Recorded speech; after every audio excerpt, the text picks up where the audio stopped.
You're listening to PetLifeRadio.com.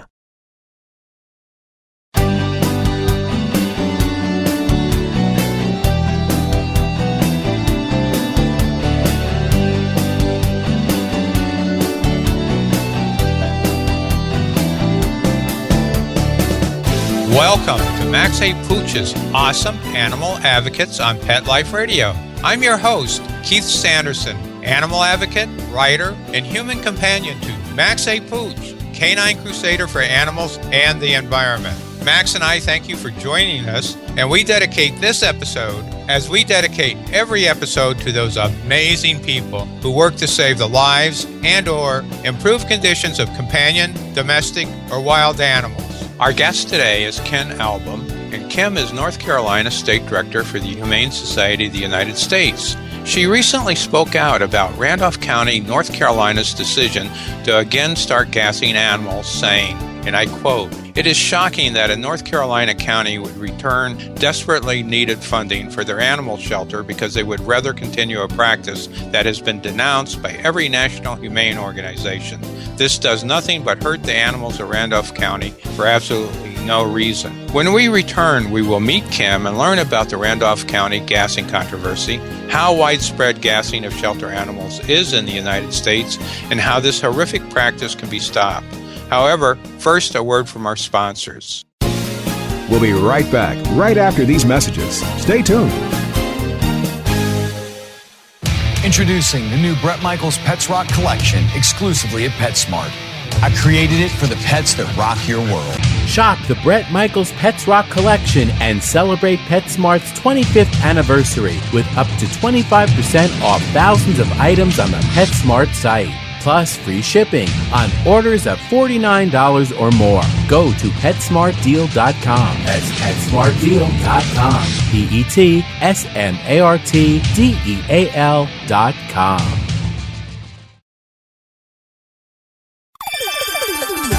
Let's Talk Pets on PetLifeRadio.com.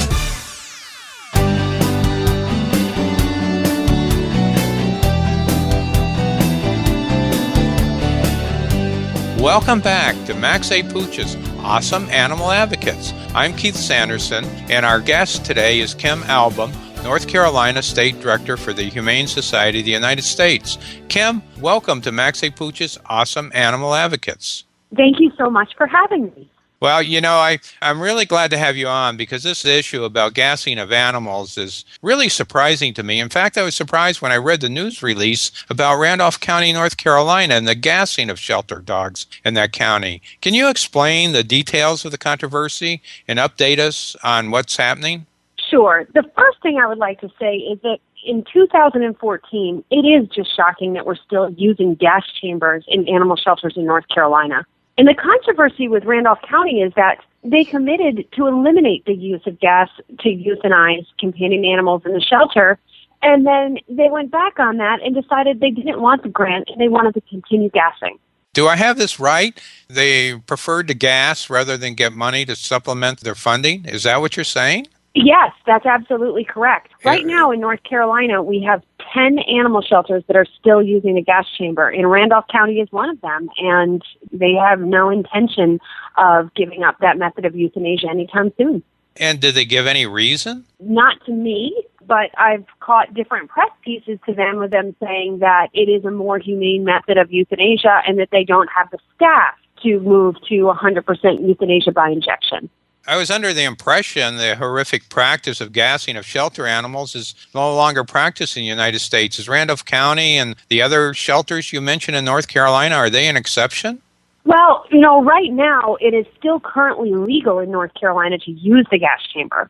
So we do have these 10 shelters that are using it, and it has become the exception in North Carolina because the majority of our shelters are euthanizing by injection, and frankly, trying to remove the stigma associated with gassing animals in North Carolina, but it's a little bit hard when we still have 10 shelters that are doing it. I'm wrong, but I can't imagine the gassing of shelter animals falling under the definition of euthanasia. That doesn't seem like a humane practice. From what I've read, it's a very horrific experience. In fact, occasionally animals even survive this. Is this really euthanasia or is this far worse? Well, I think that there's arguments, from both camps on this, on whether or not the use of gas to euthanize animals is, what's more humane? Is it more humane to inject them? Is it more humane to gas them? Well, anytime an animal is alone in a chamber and gasping for air before, in the final moments of their life, to me, let's just put the pain threshold aside. Let's just set that aside for one moment. An animal in the last moments of their lives deserves to be held, to have some level of dignity and compassion. And putting an animal inside a gas chamber is not a very compassionate thing to do. Do they put them in alone, or do they sometimes just fill up a chamber? Well, our regulations in North Carolina, they're not allowed to just put animals in on top of animals loose. I believe that they can put animals into the gas chamber in individual crates, multiple animals at a time, which, is just horrific to think about. When an animal is euthanized by injection, the animal is held and it's individually euthanized. And to me, that is so much more humane than closing them in a box in crates with other animals. Yeah, I think you're right. I guess a good analogy would be, I certainly, if when it comes time to, because of illness or age, that my dog is put down, I certainly would want to hold him in his last moments. I certainly wouldn't put him in a crate. So I don't understand how, and then gas him. So I don't understand how that can be more humane by any definition of the word. Right. Yeah, I agree.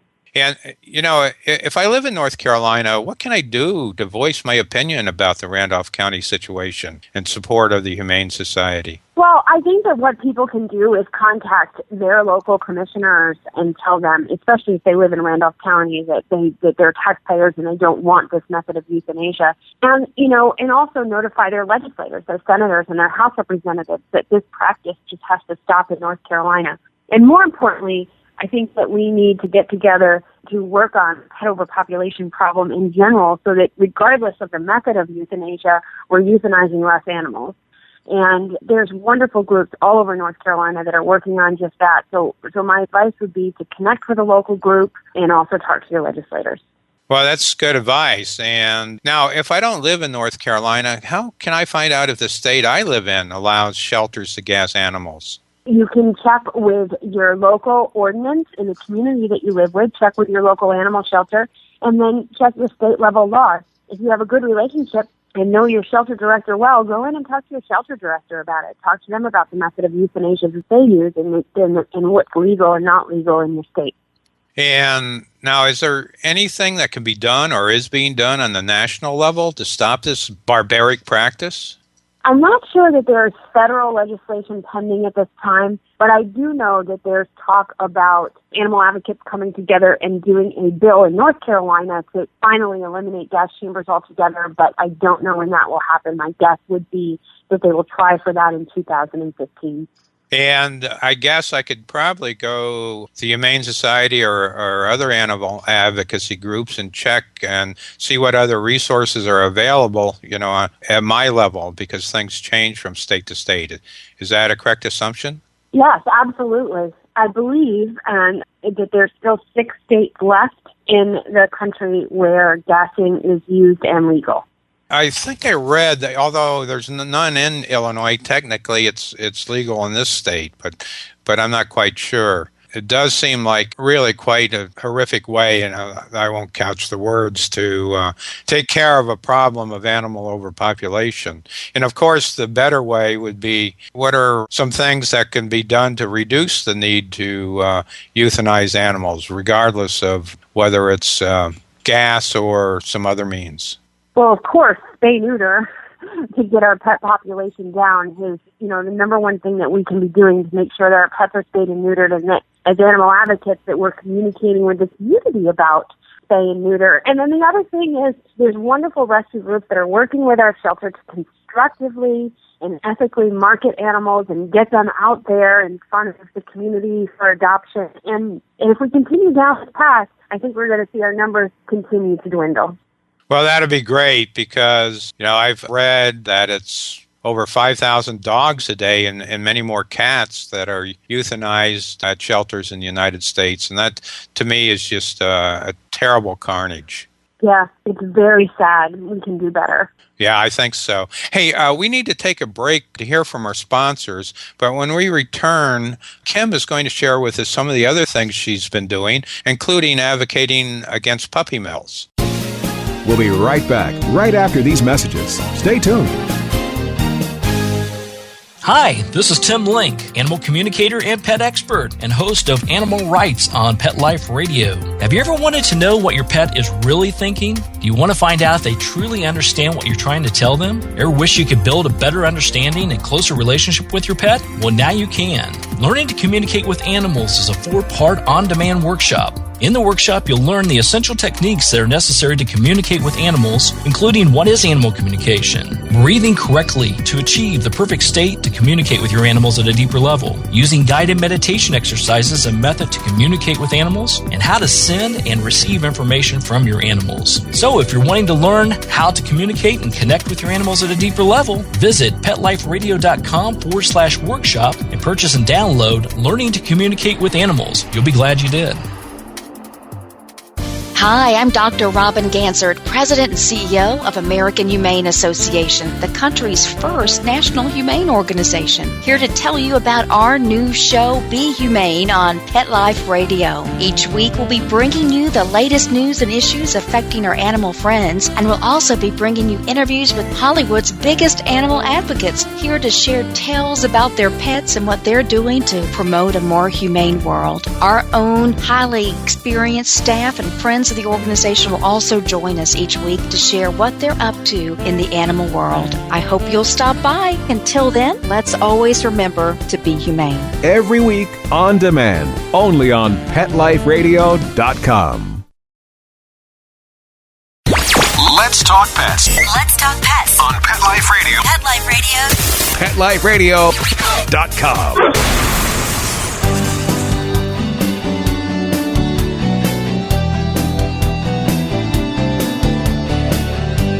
Welcome back to Max A. Pooch's Awesome Animal Advocates. I'm Keith Sanderson, and our guest today is Ken Alboum, North Carolina State Director of the Humane Society of the United States. Kim, I understand another very big interest of you is the puppy mill issue. Can you share with us what are some of the things that most disturb you about puppy mills?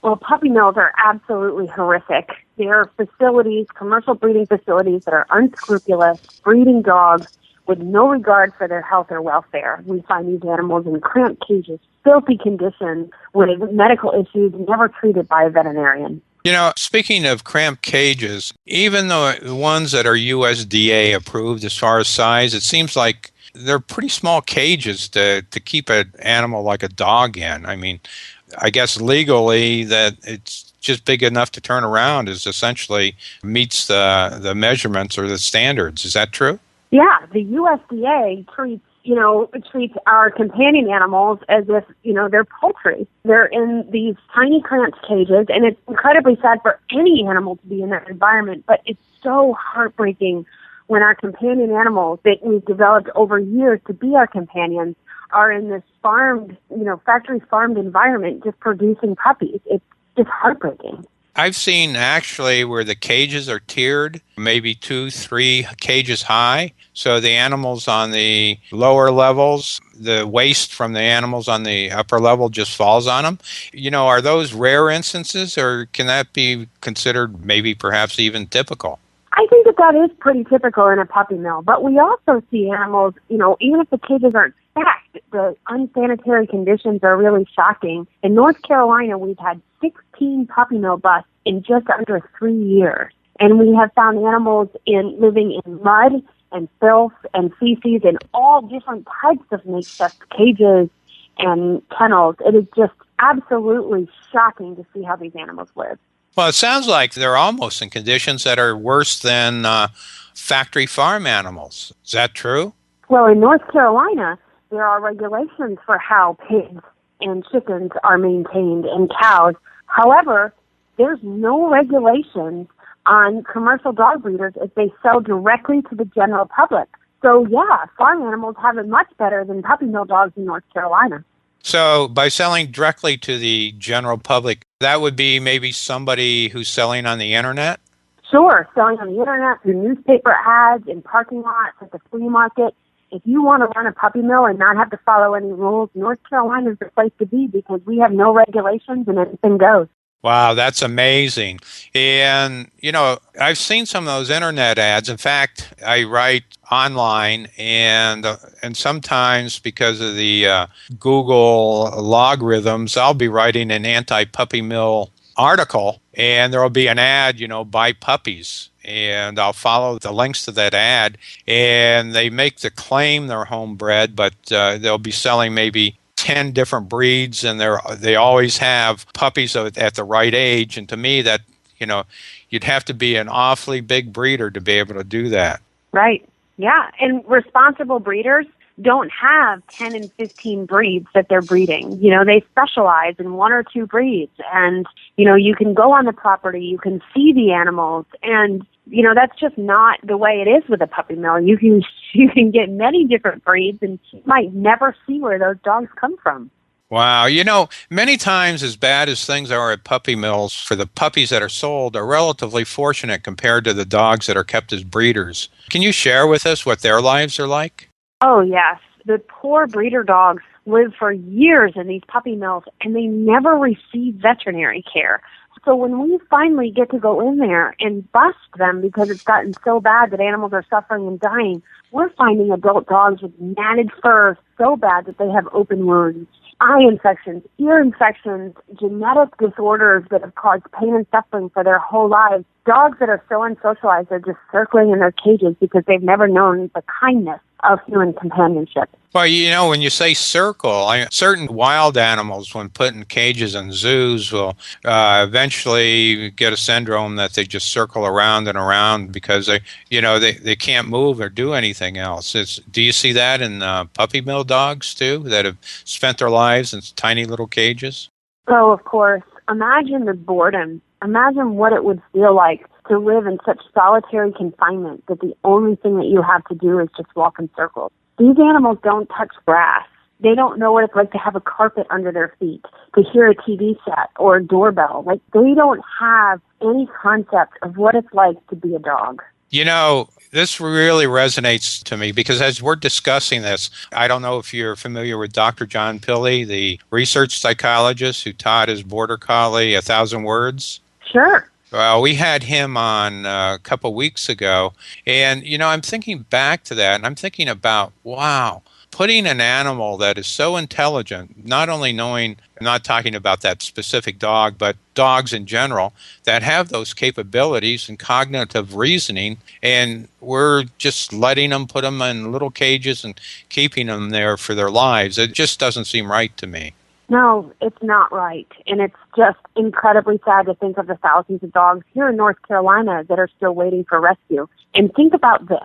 Think about the fact that pigs are actually more intelligent than dogs. And in North Carolina, we still put pigs in gestation crates to live like that as well. So, extreme confinement of any animal is horrific. It just is. I think any modern-day animal psychologist would certainly agree with that. We recently had as a guest the proprietor of a Chicago area pet store. His name was Greg Gordon, and he used to sell commercially raised puppies, but he's gone humane and now offers only shelter animals. Do you think this can be a viable model for other pet stores that are currently selling cats and dogs? I do. I think that consumers really want to rescue dogs, and I think that animal advocates and animal welfare organizations have done a really good job of educating the general public on puppy mills and why they should consider rescuing a dog. Now, we do have one problem, and that is that we're seeing the unscrupulous puppy mills start to call themselves a rescue. So I do think that you're going to see the trend where pet stores become more successful in marketing shelter animals and rescue animals. But I would caution consumers to always make sure that even when they're going to a rescue, that they're going to a credible rescue. I'm glad you brought that up because there's a book written a few years ago called Boy Blue, and it was a dog adopted in New Jersey, but the owner traced it back to a shelter in North Carolina, and there was evidence that the rescue was really, and this dog, unfortunately, ended up in New Jersey, but the rescue is really a front for a concern that was selling dogs for lab work. It's worthwhile to be sure of your source every time, because somebody who just says, well, we're a nonprofit rescue, doesn't mean they're really for good. That's correct. And that dog came from North Carolina, and I do know that case. And, fortunately, it wasn't a case where animals were being sold to a lab from there, but it was a case where a rescuer was overwhelmed and had too many animals. Ah, okay, that was the case. And that's something else, too, isn't it? Sometimes people are good-hearted, but are borderline hoarders. Well, social networking, Facebook, has made it so that animals can be put out in front of thousands of people in just seconds. And some of these rescue groups are marketing animals saying they're going to all die on Friday if somebody doesn't come and get them all. And, this isn't all necessarily true. And unfortunately, people that would have a tendency and a huge heart with lots of compassion, they want to run right out and get these animals. And they see them over and over and over again on Facebook. And I think that we've created an environment where we're really fostering rescue hoarders. And that is a very real disorder. Yes, I know what you mean about that, because on Max A. Pooch's Facebook page, it's just overwhelming, the number of dogs, that supposedly are going to be put down, and your heart goes out for every one of them. But then again, is every one of them a legitimate case or something else going on? And it's really, if you have any heart, it's really hard to to say no.